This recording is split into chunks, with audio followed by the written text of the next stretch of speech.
Welcome, bienvenidos. This is Roxana from Metamorphosis Rocks, and today I have, I wasn't planning on making a video. Today is Saturday.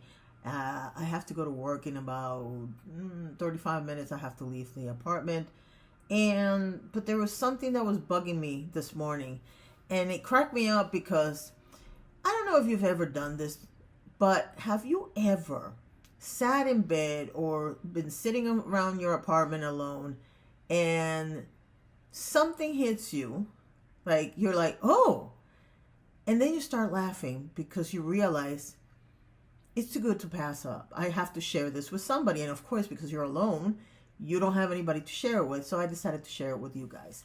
So let me start this by saying that I have no say on what you believe in. You have every right to believe in whatever you believe in. I was raised Roman Catholic, whatever that means. I was born and raised into the Catholic Church, and let's just say that there are certain stories that keep coming back every year. Not just the birth and the death, but there were some other stories that every year we would hear the same story, because if you actually pay attention to Catholic Church, there is a sequence to it, and you pretty much go through the same sequence and every year. Basically 33 years of life in a year, if you catch my drift. Anyway, bottom line is this. I have always wanted to prove to people that it's very easy to prove if somebody's a fake Christian. And so I have one for you. Now, in case you don't pay attention to news that don't affect you, or in case you're living under a rock, this April 8th, and this is the year 2025 in case you're seeing this at another time, on April 8th, 2025, around 500 people, maybe more, were having a great time at a club in in República Dominicana, I should say. And that would be Dominican Republic for you who don't speak Spanish. And they were having a great time, and something happened. The next day, I'm sitting here watching shorts, and this short comes up. And I had not heard anything about this story at this point. But basically what happened was this guy was singing. Very famous merengue singer in the Dominican Republic was singing. And the ceiling collapsed, and there were over 200 people unfortunately passed away. That was sad enough. It was very interesting to me, and I'm going to give you the the version of how it happened. I saw the video, and the one thing that hit me is that I recognized the voice, but I wasn't sure why. Now, one of the best exports from the Dominican Republic is merengue. No argument there. I've always said, and keep in mind I'm from the 80s. I'm from the 60s actually, but you know what I mean. I'm Gen X.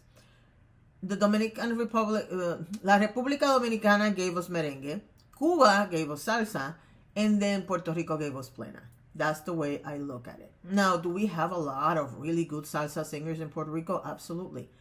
But do I think that salsa started in Cuba? Yes. Much like reggaeton started in Puerto Rico. But that's another story for another day. Anyway, bottom line is that those are my three favorite Latino types of music. And yes, I love cumbia and I love other styles of music, but those are the three I grew up with. I didn't discover cumbia until later. I didn't discover other things. And that's not entirely true because I discovered tango when I was a little kid. But that's another story for another day. The bottom line is this. I kept thinking I recognized the voice.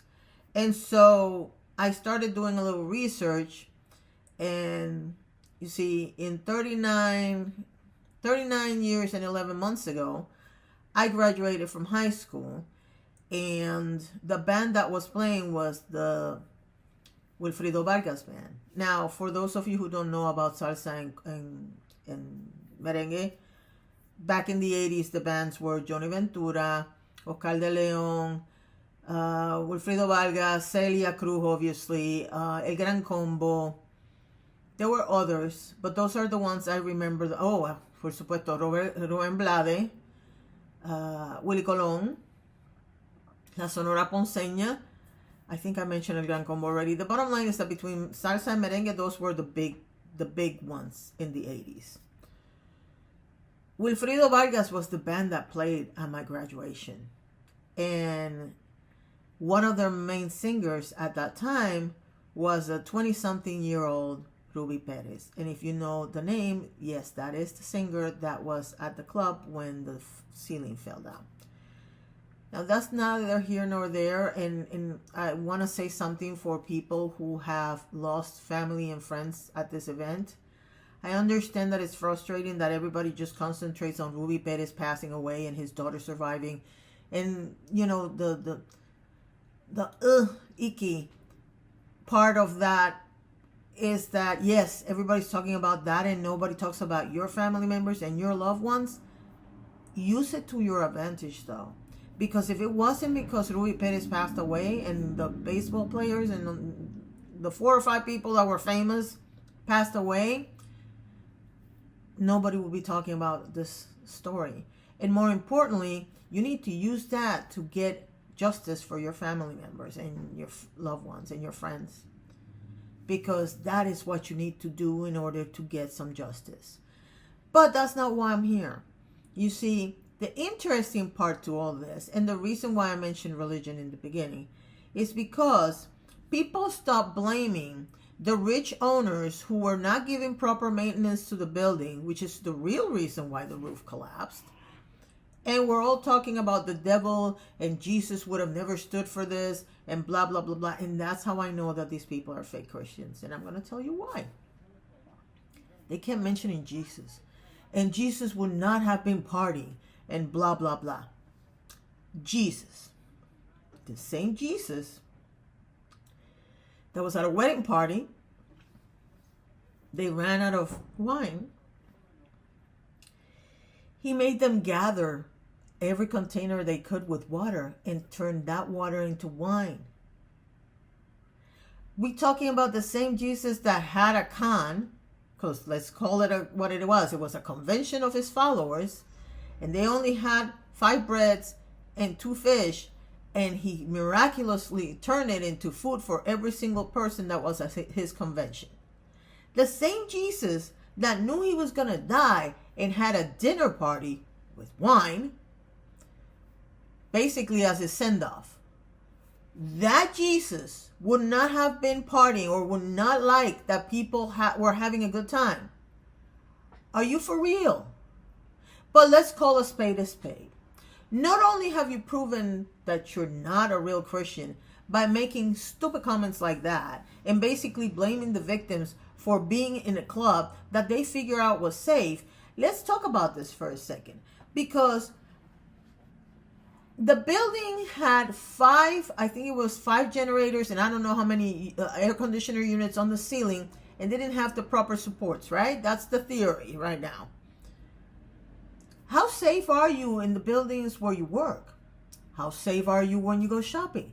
How safe are you in the church or the synagogue or the building where you go and worship in the weekends? Because you haven't thought of that, have you? That could happen to you. And what are you going to do? Blame the devil that the devil came and destroyed the church? Yeah, because you that narrow-minded. But that's not the point. The point is that Jesus was not against partying. Jesus was also not in favor of judging people. Because I do believe he told you more than once to stop judging people, because it was not you who had to judge. It was God's plan to judge people later. Jesus didn't like false prophets either, did he? But no, you don't remember any of that stuff. You only use religion to chastise and guilt trip other people.